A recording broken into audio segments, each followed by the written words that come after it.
bonsoir chers téléspectateurs, merci de vous joindre à nous pour cette seconde partie de notre soirée et c'est notre émission Zoom sur. Ce soir, nous allons parler du deuxième tour des élections législatives, municipales et régionales. Les Mauritaniens se sont rendus aux urnes ce samedi 27 mai 2023 pour le deuxième tour donc des élections législatives. Alors, ces résultats viennent compléter les résultats du premier tour qui s'est déroulé le 13 mai 2023 pour finir la composition de la nouvelle Assemblée nationale. Le président de la Commission nationale indépendante de la CENI, M. Dar Abdeljalil, a proclamé les résultats hier soir. Parlons-en avec nos invités. Et nous avons avec nous ce soir Madame Mahjouba Habib, membre de la cellule communication du parti Ensaf.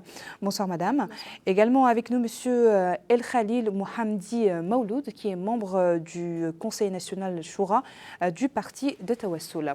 Avant de laisser la parole à nos invités, nous avons un élément de Mohamed Lamid Bakar qui revient sur les résultats proclamés du président de la CENI. Suivons-le.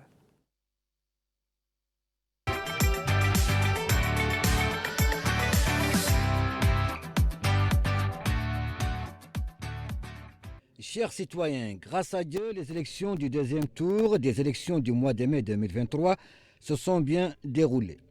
C'est pour moi l'occasion d'exprimer de nouveau, au nom du comité directeur de la Commission électorale nationale indépendante CENI, notre entière satisfaction pour votre large participation de manière calme et responsable à ces élections. Vous avez fait preuve encore une fois de grande maturité et d'un fort attachement à la démocratie, quand vous avez témoigné d'un sentiment national aigu et d'une haute conscience politique. J'ai saisi aussi cette occasion pour adresser mes remerciements aux autorités publiques, civiles et militaires pour tout ce qu'elles ont offert pour assurer la sécurité des opérations de vote sur l'ensemble du territoire national. Nos remerciements vont également aux acteurs politiques, aux candidats, aux observateurs nationaux et internationaux, à toutes les organisations de la société civile et aux médias publics et privés pour leur contribution positive à ce grand événement. Chers citoyens, je déclare donc les résultats de l'élection qui vient de se dérouler.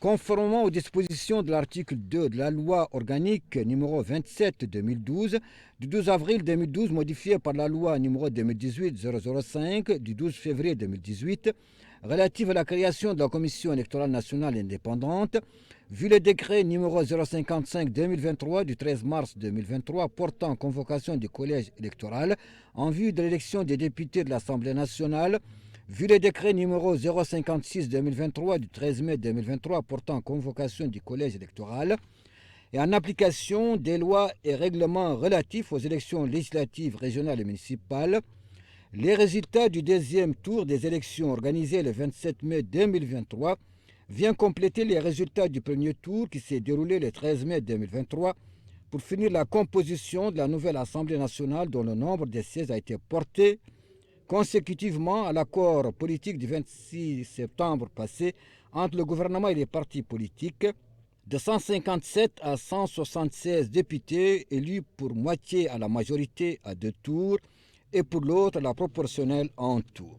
Les élections au premier tour ont fait passer 140 sièges représentant 79,54% du total des postes à pourvoir, dont la totalité des sièges soumis au scrutin de liste à la proportionnelle, soit 88 et 52 sièges élus à la majorité. Le deuxième tour a porté sur les 36 sièges restants et a eu lieu le 27 mai 2023 avec la participation de 412 264 électeurs répartis entre 1087 bureaux de vote et a mis en composition 13 partis et coalitions dans 22 circonscriptions électorales, dont les 4 circonscriptions de l'étranger.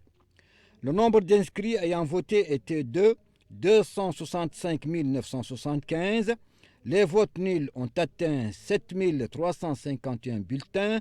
Les voix exprimées 258 624. Le taux de participation a atteint 64,5%. Enfin, le vote de la commune de Chilkha dans la Moukata de Kabou dans la région du Guidimaka a été repris. Ce vote local a mis en compétition 7 partis politiques pour 19 sièges municipaux à pourvoir. Le nombre d'inscrits était de 2845 électeurs répartis entre 9 bureaux. 2524 inscrits ont voté. Les voix exprimées ont atteint 2354. Les bulletins nuls sont au nombre de 170 et le taux de participation a été de 72,88%. En ce qui concerne les détails, je vous convie à visiter le site officiel de la CENI.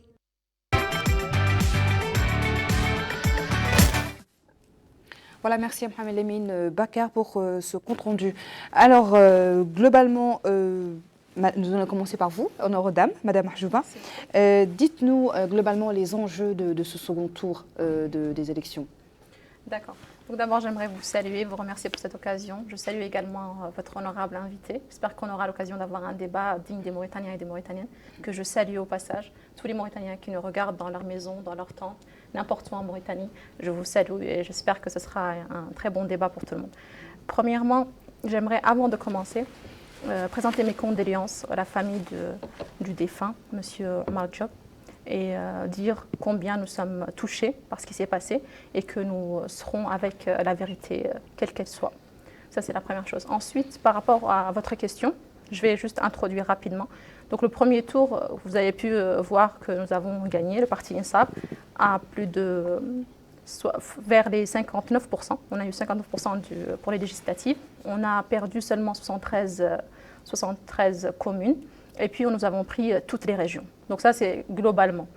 Ensuite, il y a eu le deuxième tour. Le deuxième tour, ce qui est important, c'est de savoir que ça a été essentiellement entre nous et un des partis de la majorité au niveau du sud de la Mauritanie. Et puis aussi, pour les États-Unis, c'était entre deux partis de l'opposition. Pour l'Europe, nous avons gagné. Pour l'Afrique aussi. Et puis, on a perdu face à Tawassul au niveau de l'Asie. Donc, globalement, c'est ça les résultats.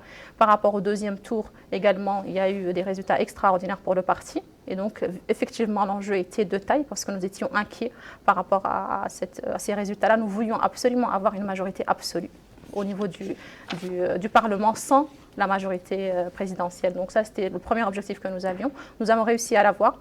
Et donc, nous sommes dans une situation aujourd'hui très confortable et nous sommes sereins par rapport à l'avenir. Alors, Monsieur El Khalid, dites-nous, concernant ces résultats, globalement les résultats du premier tour et du second tour, votre parti au second tour est classé deuxième. Alors, quelles sont vos impressions sur ces résultats et sur ces élections globalement?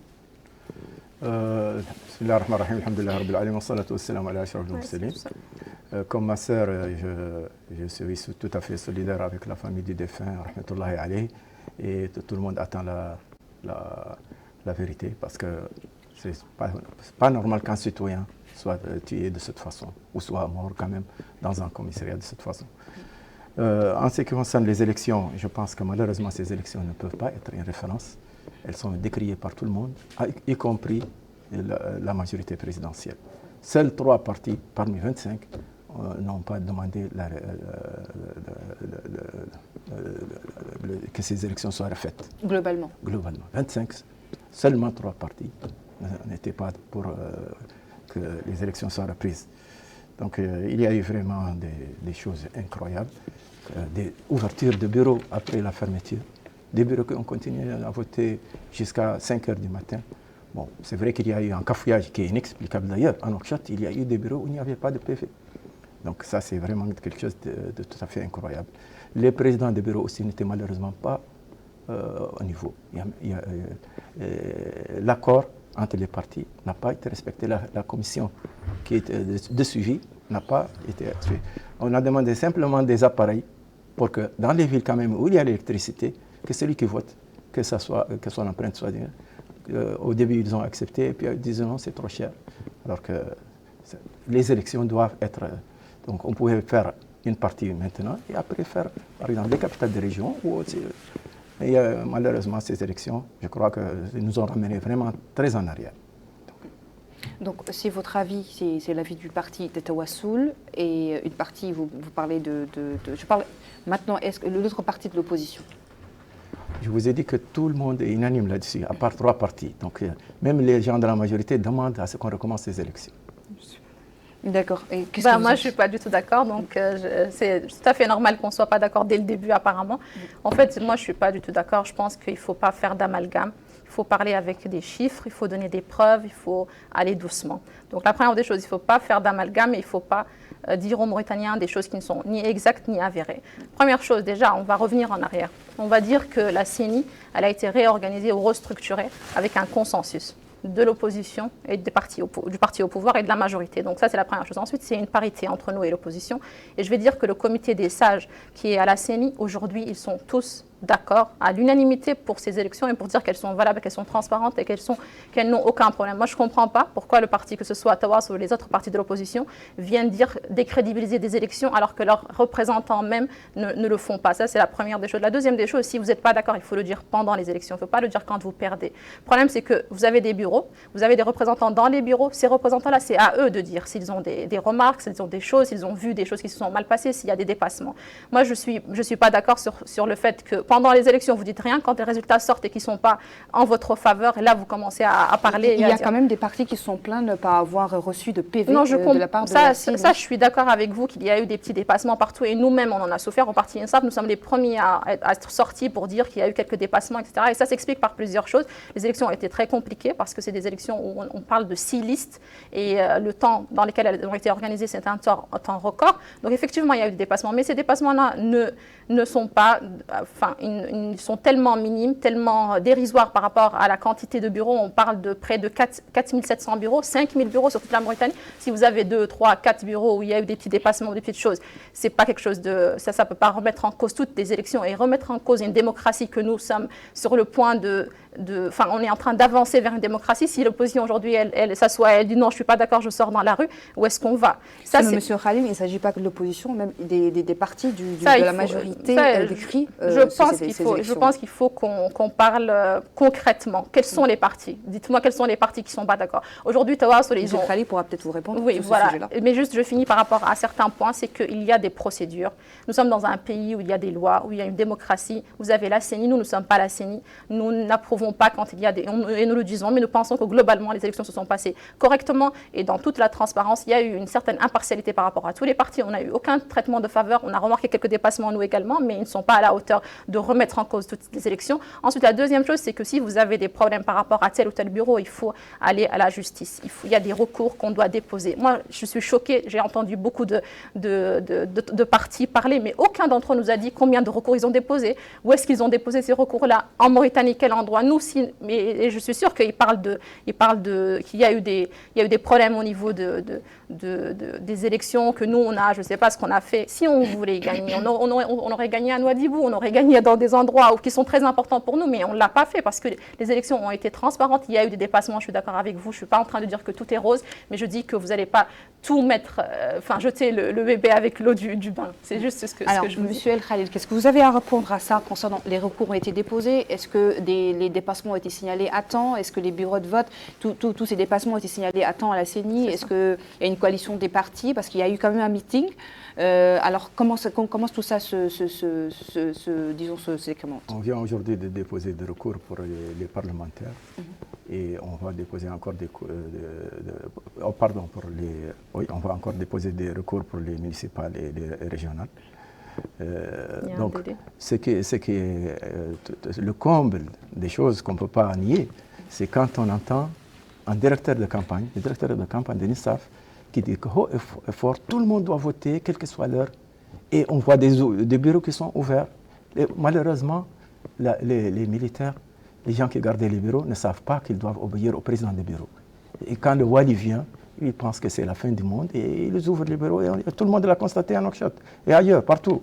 Les bureaux ont été ouverts jusqu'à 5 h du matin. C'est vrai qu'il y a eu des bureaux qui ont commencé seulement à 5 h. Et c'est d'ailleurs bizarre qu'ils commencent à 5 h. Surtout les places où on était fort. Par exemple, à Arafat, les bureaux ont commencé à 5 h. Alors que tout se passait très bien. Donc ça, c'est tout à fait anormal. La CENI, elle a fait tout ce qu'elle pouvait. Elle a arrêté, mais les gens n'obéissaient pas à la CENI. Les militaires n'obéissaient pas à la CENI. Tant qu'il y a un régime militaire, tant que c'est les militaires qui gouvernent la Mauritanie, rien ne marchera. Et c'est une question de formation, par exemple, quand vous parlez des présidents de bureau ou des membres du bureau, il y a certains qui se sont plaints que les membres du bureau ou même les représentants des partis n'étaient pas assez formés justement pour ces élections-là. Est-ce qu'il s'agirait peut-être d'une... C'est plutôt les présidents de bureau qui ne sont pas formés. J'ai constaté à travers les années que ce sont nos représentants qui ont fait les PV. C'est ça qui est dramatique. Les présidents de bureau, on ne leur a pas donné le temps d'être formés. Et ça, la commission de suivi n'a pas obéi. On a dit dans la commission de suivi de l'accord que le temps n'était pas suffisant. Les dates des élections ont été choisies de façon unilatérale, contre la volonté de tout le monde. Donc on n'a pas eu le temps de le faire. On n'a pas eu le temps de préparer les gens. Et d'ailleurs, des présidents de bureau qui ne peuvent pas rédiger des PV, des présidents de bureau qui prennent les caisses, les urnes et les amènent sans compter. C'est des choses qu'on n'a jamais vues. Et c'est des choses que vous avez remarquées moi, également. Je veux juste dire. Oui, en fait, là, ce qu'il est en train de dire. Enfin, il y a deux choses. Et les recours aussi ont été déposés, selon M. Mais là, il y a une imprécision. Tout à fait, on a déposé quand même, parce qu'il y a des délais pour déposer les recours. Il y a 48 heures après le premier tour. Et donc là, je ne sais pas comment. Non. Il y a 8 jours. Voilà, 8 jours pour les... Ça, c'est les délais pour devant la CENI. Mais devant la justice, c'est 8 jours pour les parlementaires et 15 jours pour la... C'est pas ça le problème. Le problème, c'est que là, il est en train de faire le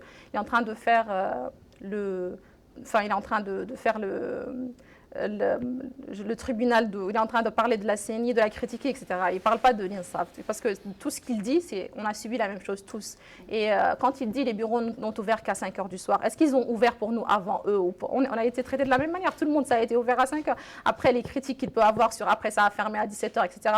Là, jusqu'à présent, je n'ai pas vu de preuves ni de choses tangibles. Il est en train aussi de souligner les causes de leur défaite, de votre défaite en tant qu'opposition. Vous êtes en train de dire on n'a pas eu le temps. Pourtant, on vous a dit, enfin, il y a eu un consensus, on vous a demandé, vous voulez faire ça quand, etc. Vous vous êtes mis d'accord. Vous ne pouvez pas revenir sur les règles du jeu une fois que les résultats sont sortis. Ça, il faut arrêter, il faut passer à autre chose.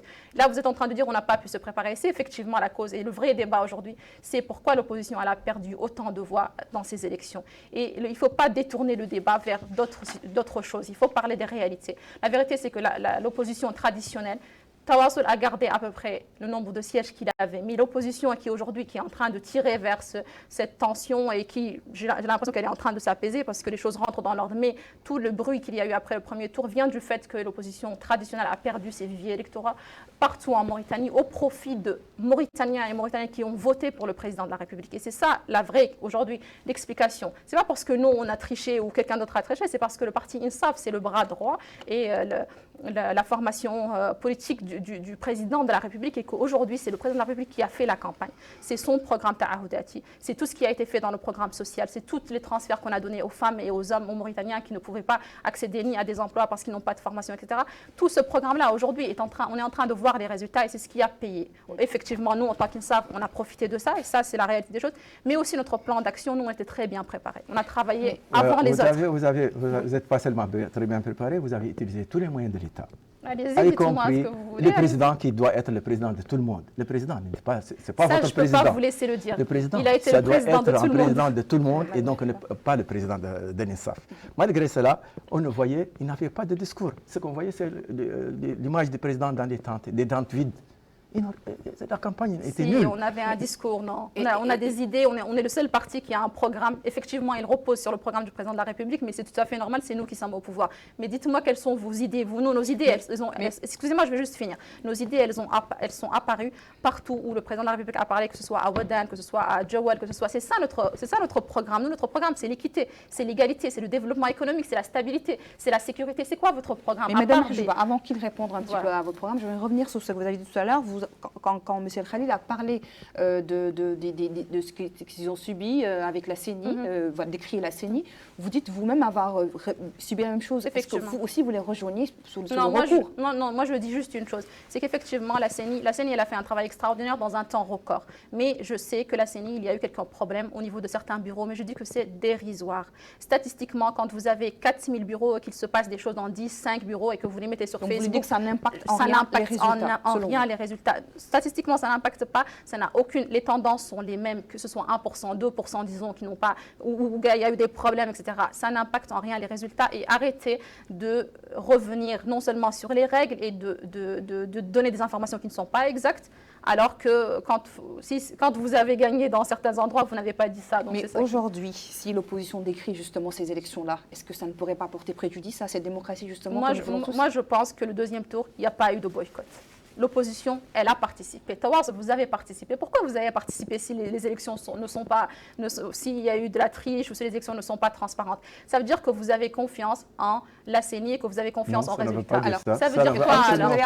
Pourquoi vous avez participé? Nous, notre politique, c'est d'occuper l'espace qu'on nous donne D'accord. et de demander plus encore.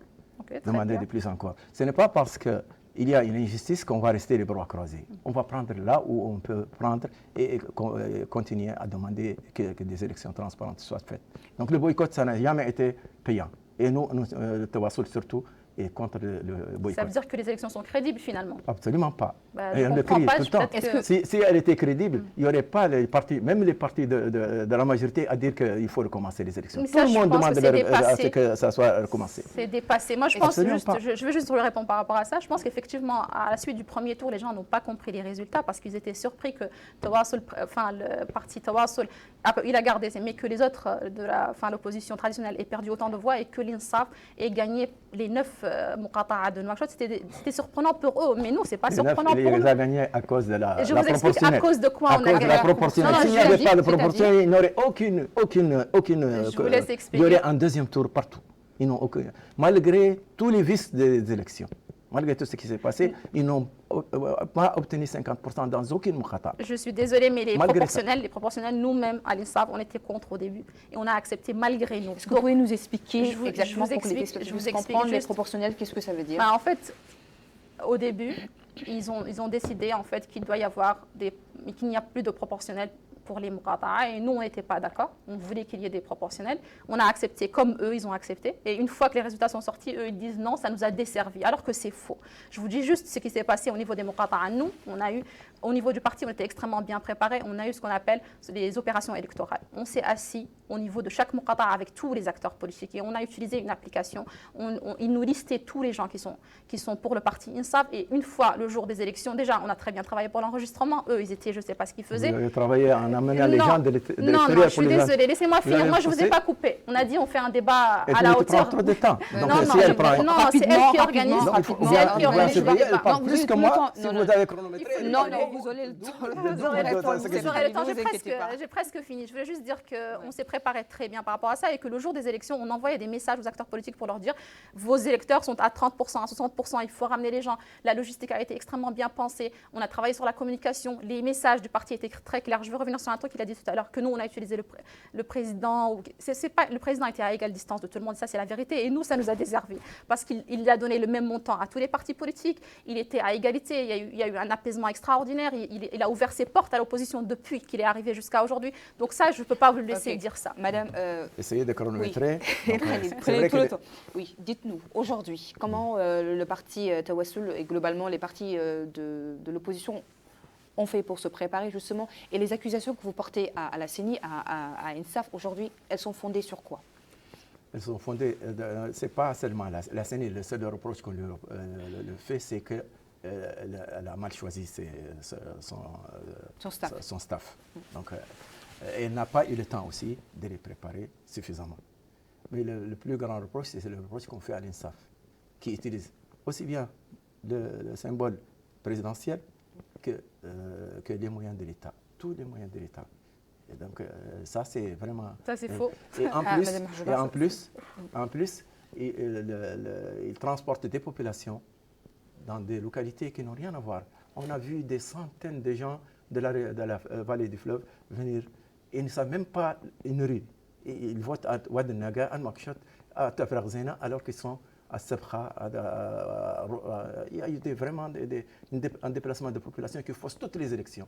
Donc, c'est des élections locales, ça doit représenter les populations localement. Donc,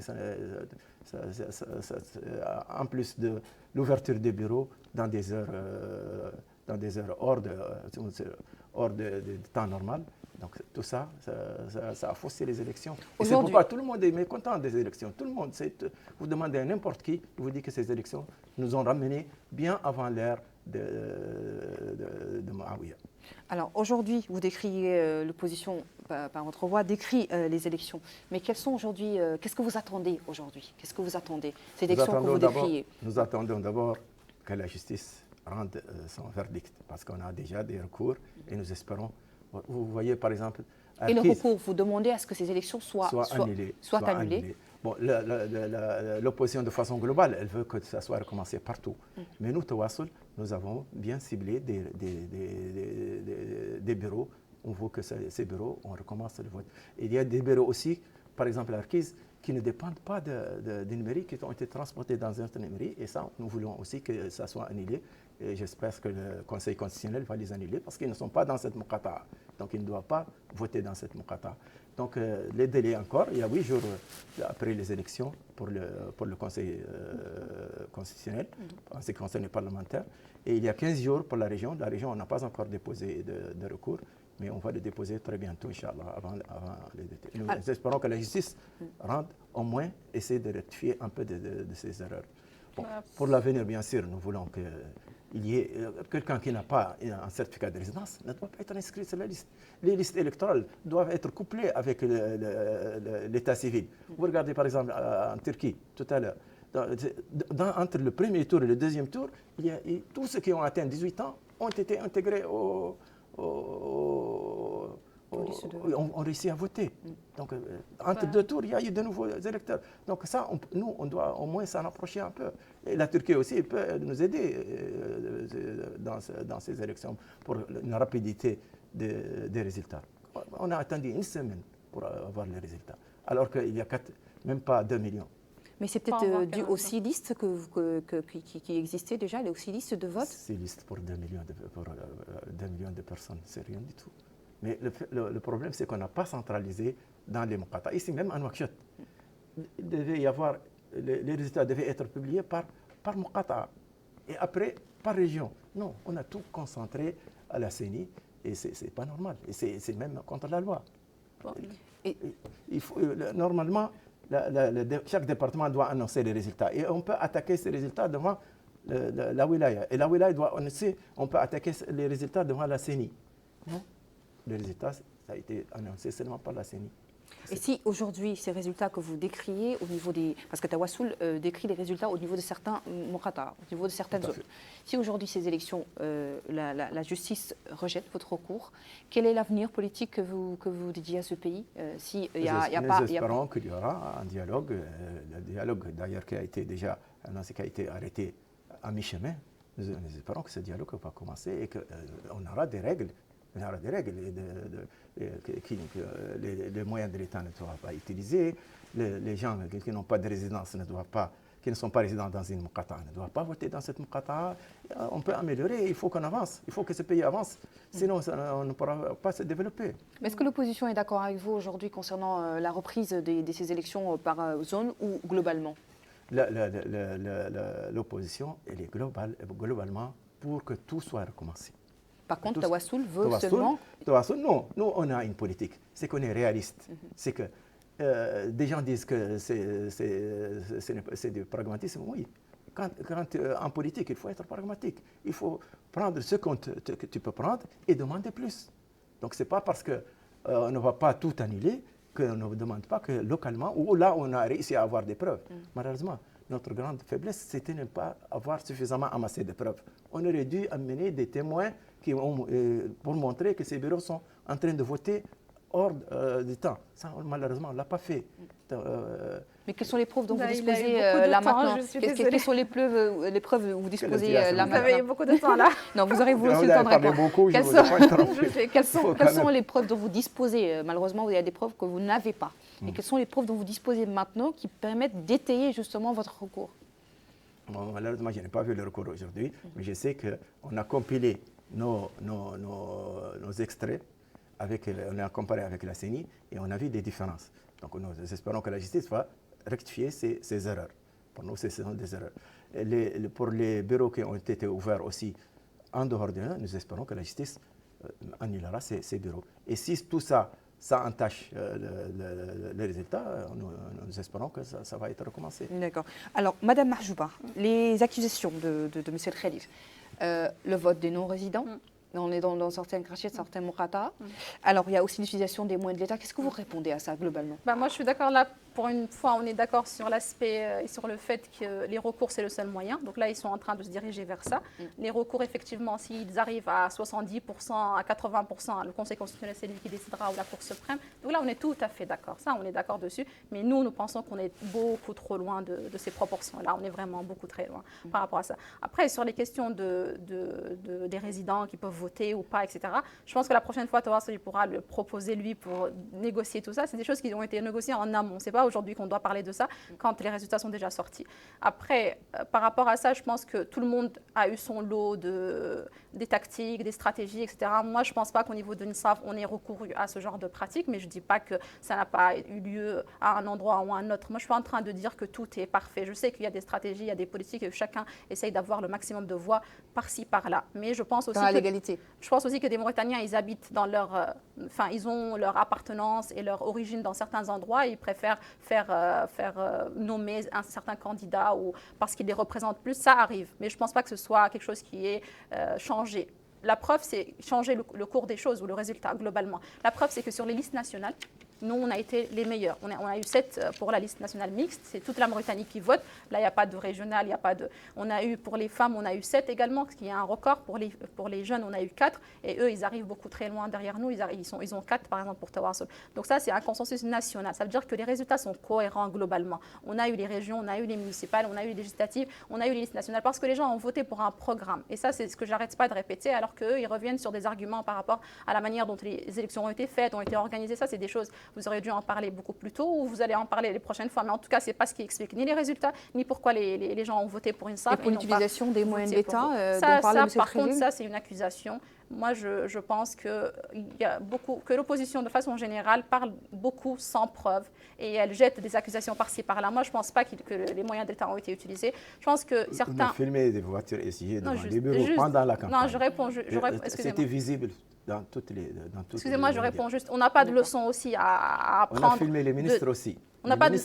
Non, je réponds juste. On n'a pas de leçon à apprendre de tel ou tel pays. Je trouve que la Mauritanie, elle se débrouille très bien. On est un pays jeune et aujourd'hui, on arrive à organiser des élections dans un temps record. Les résultats sortent effectivement, mais dès le premier jour, le deuxième jour, on avait 70% des résultats et on savait à peu près vers où les choses iront. Le problème qu'on a eu, c'est le comportement irresponsable et non objectifs, c'est-à-dire de l'opposition, qui n'ont pas été objectifs, qui n'ont pas accepté les résultats et qui ont crié au scandale parce que c'est pas allé dans leur sens. Non, je finis juste mon propos, je vous ai laissé parler.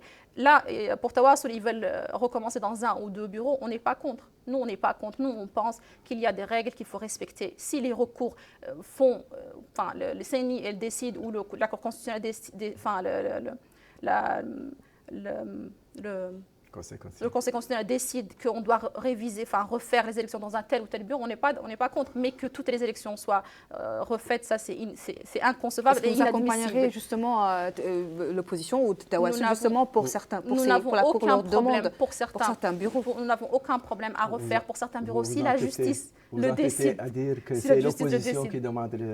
Vous entêtez à dire que les élections. Allez-y. C'est pas seulement l'opposition. On vous a dit la majorité demande ces élections. Je ne suis pas d'accord avec vous. Tout le monde le demande. Je ne suis pas d'accord avec vous. La majorité 22 partis. Non, ce n'est pas 22 partis. Ce chiffre, je conteste ce chiffre. Ce n'est pas 22. Le ministre de l'Intérieur, déjà, ce n'est pas 22. Le ministre de la réunion qui s'est passée avec le ministre de l'Intérieur, avec les partis, 22 partis ont demandé. Moi, je vais vous 22 partis de la majorité. 22 partis de la Mauritanie, il n'y a que 25 Après, partis. Après, c'est parole contre parole. Moi, je dis que ce n'est pas 22. Je dis qu'il y a eu effectivement une discussion. Je dis qu'il y a eu une discussion entre le ministre de l'Intérieur et il a provoqué une réunion. Et c'est très important parce qu'ils ont menacé de sortir dans les rues. Et ça, ce n'est pas la démocratie. Il faut s'exprimer dans les urnes. Il ne faut pas aller dans la rue. Parce que s'ils veulent aller dans la rue, nous aussi, on peut aller dans la rue. On a beaucoup plus de gens pour aller dans la rue. Mais ce n'est pas l'objectif. C'est pas la violence. Non, mais il y a eu des propos très violents. Il y a eu des propos violents. Certains de vos leaders ont parlé d'armes, etc. Donc ça, c'est des choses qui ont menacé la démocratie. Et donc, nous, on déplore ce genre de comportement. À l'INSAF, juste je finis, à l'INSAF, nous, on prône l'apaisement. On a gagné. Pourtant, on a montré une certaine retenue. On n'est pas parti faire la fête partout, etc. Parce qu'on a respecté en fait le sentiment de perdants qui ne sont pas fair play. En ce qui concerne les armes aussi, il y a un traitement inégal. Par exemple, on a dit, là où tu dis que vous n'avez pas pu... les gens ont menacé. Il a dit même qu'il va brûler les gens qui... Les gens qui amènent qui votent de façon négative, c'est-à-dire de façon gabégique.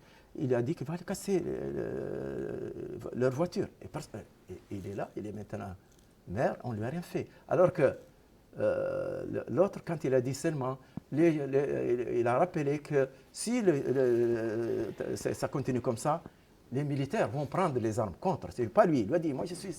Je n'ai pas d'armes. Moi, je pense que tous les propos qui poussent à la violence ne doivent pas avoir lieu. On a voulu simplement dramatiser les choses, justement à la veille de notre meeting, un meeting tout à fait pacifique. Tout le monde était pacifique. Et qu'est-ce qui ressort de ce meeting aujourd'hui? Ce qui ressort du meeting, c'est que ces élections sont vraiment à recommencer. Vraiment, elles sont en dessous de toutes les élections. C'est les pires élections qui sont passées en Mauritanie. On n'a jamais vu une élection décriée par tout le monde. Est-ce qu'on peut parler de chiffres? Il y a eu quand même des accords, justement, en septembre dernier, il y a eu des accords, des consensus. Mais la commission de suivi n'a pas respecté ces accords. Elle n'a pas joué son rôle. On l'a empêché de jouer son rôle. Elle a demandé plein de choses qu'on a refusées. Les plus simples, c'est des appareils pour voter. Est-ce que ça a été dénoncé justement avant ces élections? Ça a été dénoncé avant ces élections. Il y a eu tellement de communiqués, il y a tellement de protestations auprès du ministère de l'Intérieur, mais ça n'a malheureusement donné à rien. Je voulais juste parler de certains chiffres quand même. Quand ils disent que ces élections sont catastrophiques, etc. Les dernières élections qui ont eu lieu en 2018, le parti INSAF, il a eu 58%. 58% aux législatives. Aujourd'hui, on est à 61%. Donc, il y a eu 3 points de plus. Sur la majorité, c'est eux qui ont augmenté. Ils sont partis de 17 à peu près. Ils sont arrivés à 25. Alors que l'opposition, elle est partie de 25 et elle est descendue vers 16 ou 17. Ce transfert qu'il y a eu d'électeurs de l'opposition vers la majorité, il a ses explications pour plusieurs raisons, que les gens ont voté pour le président de la République. Aujourd'hui, on sait que ça, c'est juste les enjeux. Juste les enjeux. Des élections présidentielles, on fait des élections. Je comprends. Je vous dis pourquoi. Laissez-moi vous répondre. Je vous dis pourquoi. Parce que c'est les premières élections qui s'organisent après l'arrivée au pouvoir de son Excellence le Président, M. Mohamed Cheikh Ghazouani. C'est les premières élections. Donc les gens ont voté pour un programme. La deuxième chose, c'est que c'est des élections qui arrivent une année avant les élections présidentielles. Donc c'est effectivement un sondage pour la popularité du Président de la République et qui s'avère extrêmement positif pour lui et pour le parti qui le soutient. C'est tout simplement ça. Il ne faut pas aller chercher ailleurs. D'autres enjeux aussi. La perte de vitesse de l'opposition, les voix qu'ils perdent vers une opposition de plus en plus radicale, qu'on voit que ce soit aux États-Unis, etc. C'est parce qu'il n'y a pas, l'opposition traditionnelle n'arrive pas il n'y a pas de succession. Leurs leaders n'ont pas pu donner le flambeau à des gens beaucoup plus jeunes, etc. Alors que nous, on a réussi à intégrer des jeunes. Vous parlez de Tawas? Non, je ne parle pas de Tawas. Je parle pas de Tawas. Non, je parle de manière générale. Je dis ce que je veux. Je pense que je suis majeure et vaccinée pour dire ce que j'ai envie de dire. Non, c'est pas un débat INSAF et Tawassou, c'est un débat globalement sur les élections et j'ai bien compris le sujet. Donc j'explique le contexte dans lequel c'est pour vous dire que si aujourd'hui ils refusent d'accepter, etc., c'est par rapport aux résultats qui montrent effectivement que les gens ne sont plus avec eux. Par rapport à Tawassou, il garde à peu près les mêmes voix qu'il a. Effectivement, il continue à une certaine stabilité. Mais est-ce qu'aujourd'hui, le parti INSAF, dans certaines zones, c'est parce que, par exemple, à Sepra, pour certains, c'est quand même assez surprenant qu'INSAF gagne cette zone-là. Mais justement, qu'est-ce qui aujourd'hui... Moi, je vous l'explique, je l'ai déjà dit, je le répète. Moi, je pense que les Mauritaniens, que le président de la République pendant ces 3 années ou ces 4 années, que le gouvernement, que toutes les actions qu'il y a eu, c'était une campagne qui a duré 4 mois, effectivement. Parce que tout ce que disait l'opposition, les gens sont démunis, les gens ne sont pas respectés, il y a des couches, etc.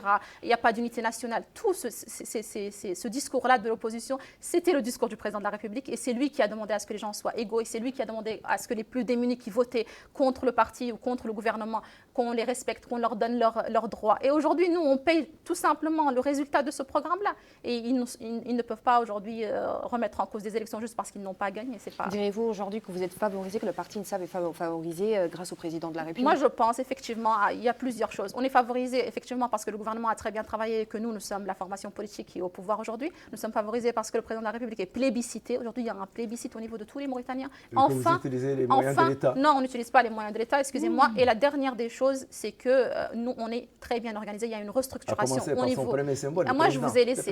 On a le droit, le président, c'est le nôtre et c'est le vôtre. On a le droit de l'utiliser. Le président, c'est au moment des élections présidentielles. Je suis désolée. Nous, on peut utiliser ce qu'on veut. Vous n'avez qu'à l'utiliser vous aussi. Juste, excusez-moi, je finis. Il y a un argument que je veux dire, c'est que, excusez-moi, je finis, c'est que le parti INSAF, il s'est restructuré. Il a aujourd'hui un président qui est ouvert sur tout le monde. Il y a eu effectivement, qui écoute tout le monde. Il y a eu une responsabilisation des gens. Il y a eu des commissions qui ont travaillé. On a travaillé sur le terrain, on a travaillé sur la communication, on a fait des alliances, on a travaillé sur le terrain. Aujourd'hui, si on est bon, on a de bons résultats. On ne peut pas revenir sur ça et on ne va pas accepter que les gens nous prennent cette victoire. Alors, Monsieur Trelli, dites-nous concernant les propos de Mme Mahjouba, concernant la restructuration des partis politiques, que ce soit à la majorité ou même de l'opposition, de la place aujourd'hui qu'occupent les jeunes et de la communication que vous avez eu à faire et de la préparation, toute cette préparation que le parti INSAF se targue de faire aujourd'hui. Est-ce que vous avez eu la même approche?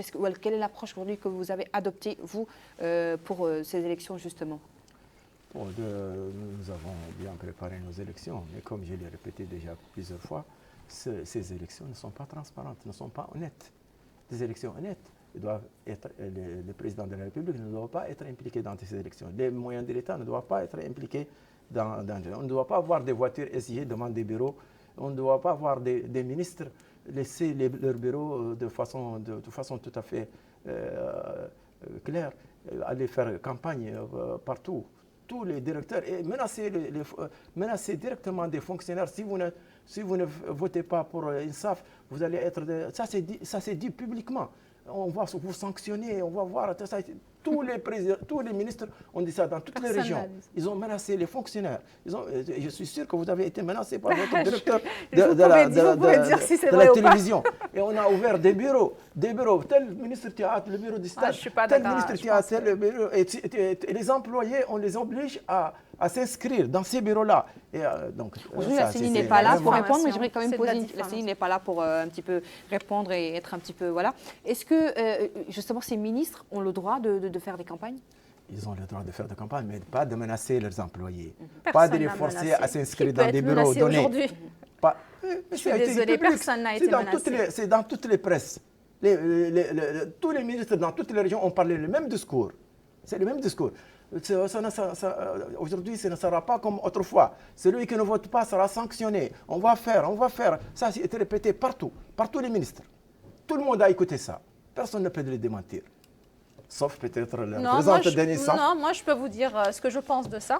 Moi je pense personnellement que les ministres qui ont participé ou n'importe quel employé qui a pu participer, il a participé à son nom propre en tant que membre du parti INSAF. Moi-même j'ai participé, j'étais dans la commission communication alors que je suis conseillère du Premier ministre, mais je n'étais pas en fonction et j'ai pu partir, des gens de Tawasul ont pu partir de leur emploi pour aller faire la campagne par-ci par-là. Personne ne leur a rien dit. Et de tous les partis, chacun a pu aller faire la campagne là où il a voulu le faire. Sur les accusations du genre vous allez être renvoyé de votre emploi, etc. Ça, je pense que c'est de la diffamation. Je pense que c'est des choses qui ne sont pas exactes. Après, peut-être que certains ont pu le faire. Moi, je n'étais pas là partout, mais j'ai pas vu. Les ministres qui nous disent. Non, j'ai pas vu que ce soit. Et c'est pas ça qui a changé les résultats. Permettez-moi de vous dire. Toute la Mauritanie connaît les noms.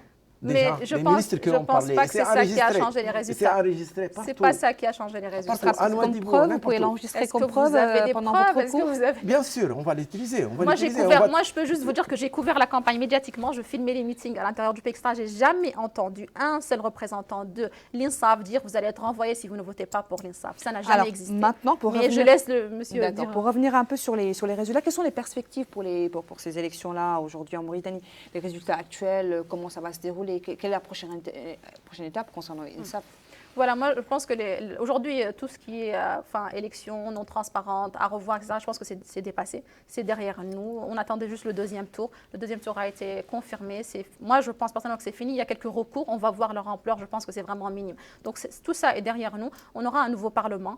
Le parti INSAF, il a une majorité confortable qui va permettre au président de la République de faire passer de finir le programme Taoudati. Il nous reste encore une année. Il y a des engagements. Et le président il accorde une importance capitale à la réalisation de ces promesses. Et nous sommes là pour faire passer ce programme-là. On ne veut pas qu'il y ait d'entrave. Et c'était ça le vrai enjeu, c'est qu'il n'y ait pas d'entrave au programme du président de la République et qu'on puisse réaliser les projets, passer les lois, etc. Donc ça, c'est très bien. On a une majorité aussi qui est avec nous, avec laquelle nous allons discuter, effectivement, parce que ces élections ont montré qu'il y a peut-être des choses à voir entre nous et la majorité présidentielle. Après, pour l'opposition, ils ont ce qu'ils méritent.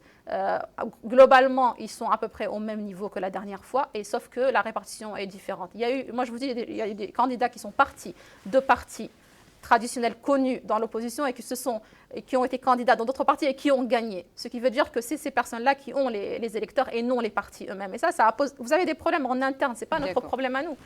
Alors maintenant que ces élections sont là, les résultats sont sortis, vous avez déposé un recours. Si toutefois ce recours, je réitère la question, ce recours n'est pas accepté, quelle est maintenant la position de Tawassoul? Le Tawassoul va toujours continuer à essayer de faire avancer le pays, c'est-à-dire tendre la main comme il a toujours fait pour qu'il y ait un consensus et que la démocratie avance, qu'il n'y ait plus ces manquements qui se sont passés dans ces élections. Et je pense que nous serons toujours positifs. De toute façon, c'est dans l'intérêt du pays d'avancer. Sans une vraie démocratie, on ne peut pas faire de développement. Et parlant aussi des résultats de Tawassoul, globalement, vous pouvez nous dire aujourd'hui les résultats de Tawassoul, les sièges que vous avez à gagner, les circonscriptions, les localités? Donc nous ne voulons pas prendre ces élections comme un thermomètre parce que nous pensons qu'elles sont nulles et qu'elles ne reflètent pas la réalité. C'est vrai que nous avons gardé notre place comme deuxième parti, mais on n'est pas satisfait, on est loin d'être satisfait parce que globalement, je crois que ces élections ne sont pas crédibles et donc c'est à recommencer malheureusement. Et si aujourd'hui les partis de l'opposition, Tawassoul, vous dites, est plutôt contre le boycott, et plutôt avec trouver des solutions aujourd'hui pour aller de l'avant, en même temps réclamer ses droits. Si aujourd'hui l'opposition décidait de boycotter ces élections, quelle sera votre position? Nous serons toujours contre le boycott. Donc, nous pensons que c'est une mauvaise tactique.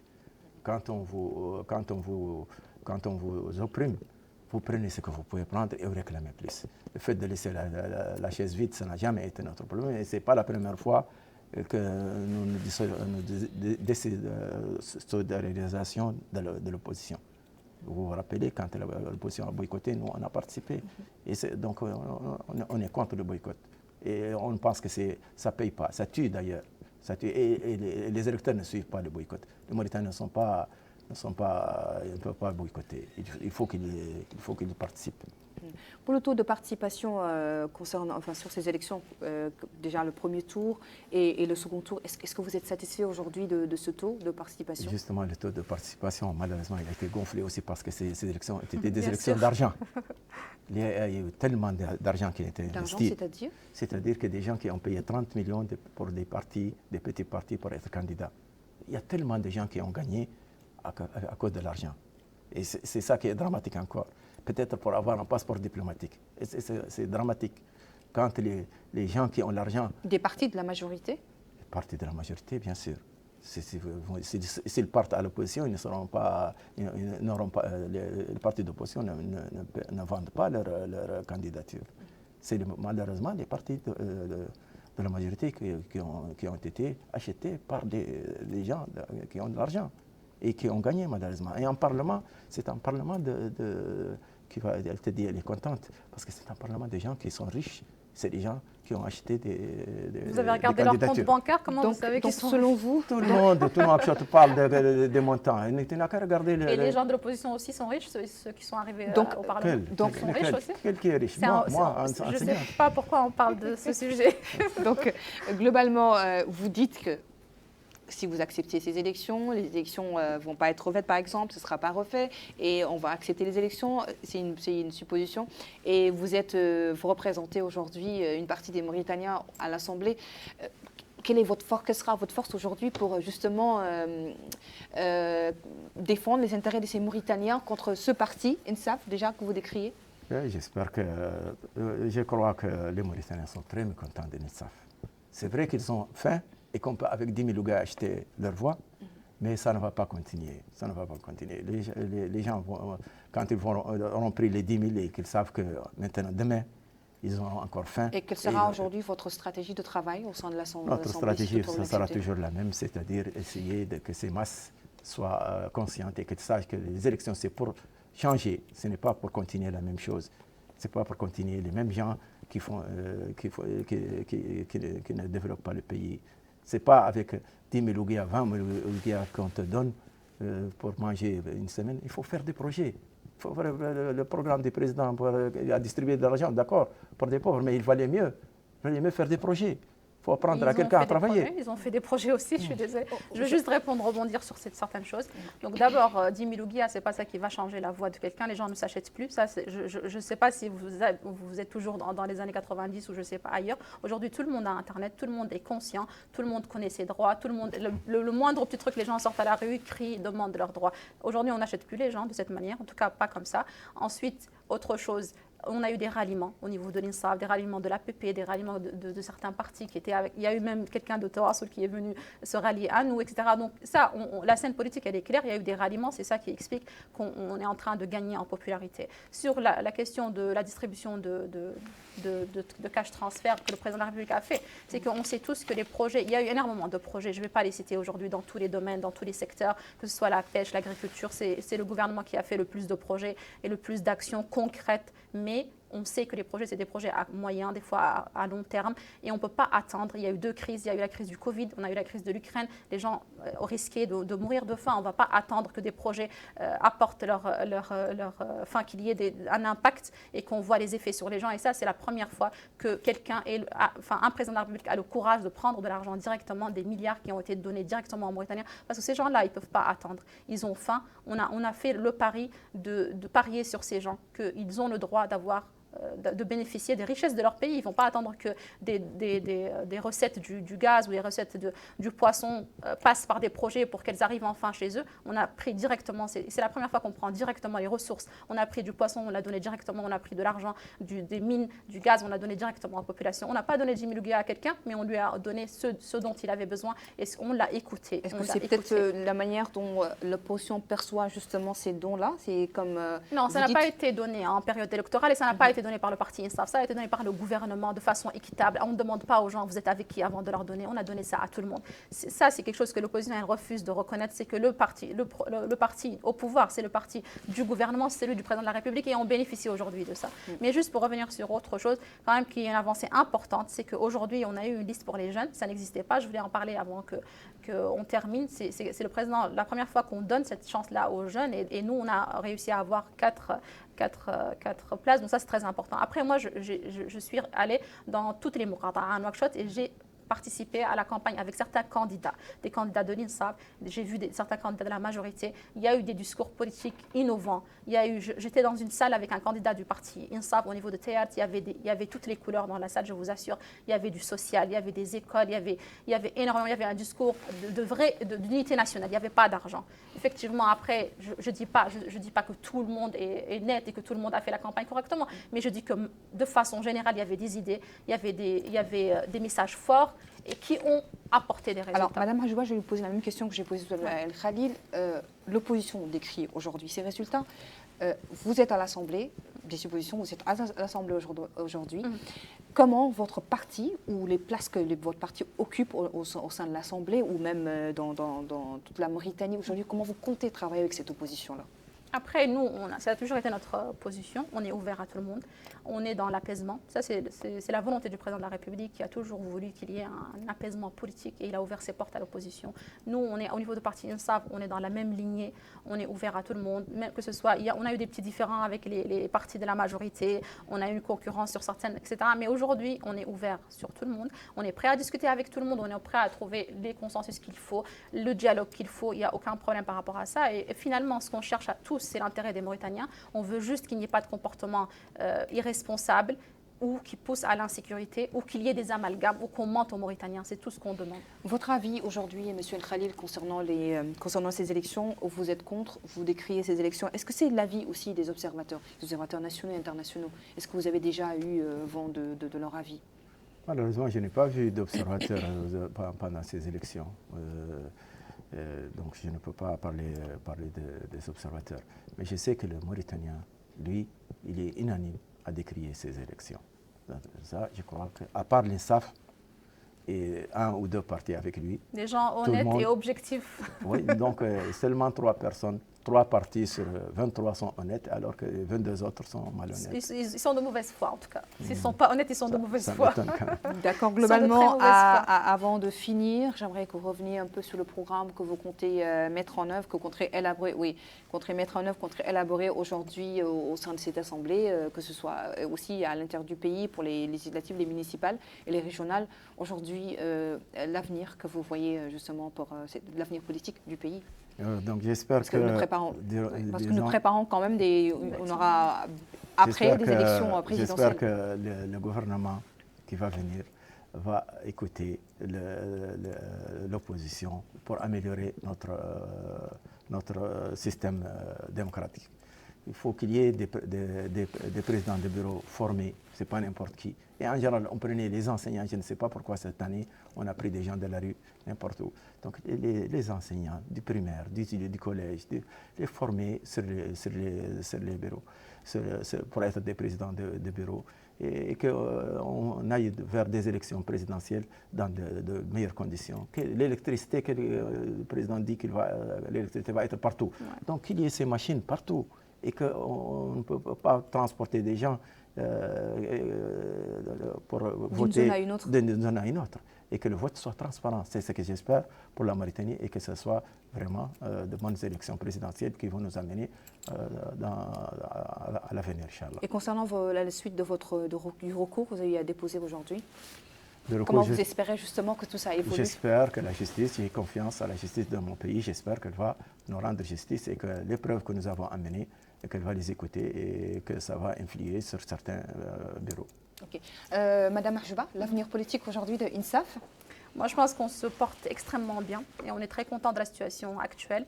Nous pensons que l'avenir est... vous êtes quand même les gagnants, hein? Oui, bien sûr, c'est normal, c'est tout à fait normal. Mais je pense aussi que les élections présidentielles prochaines, elles s'annoncent extrêmement bien. On est très positif par rapport à ça parce que nous pensons qu'il y a eu un plébiscite autour du programme du président.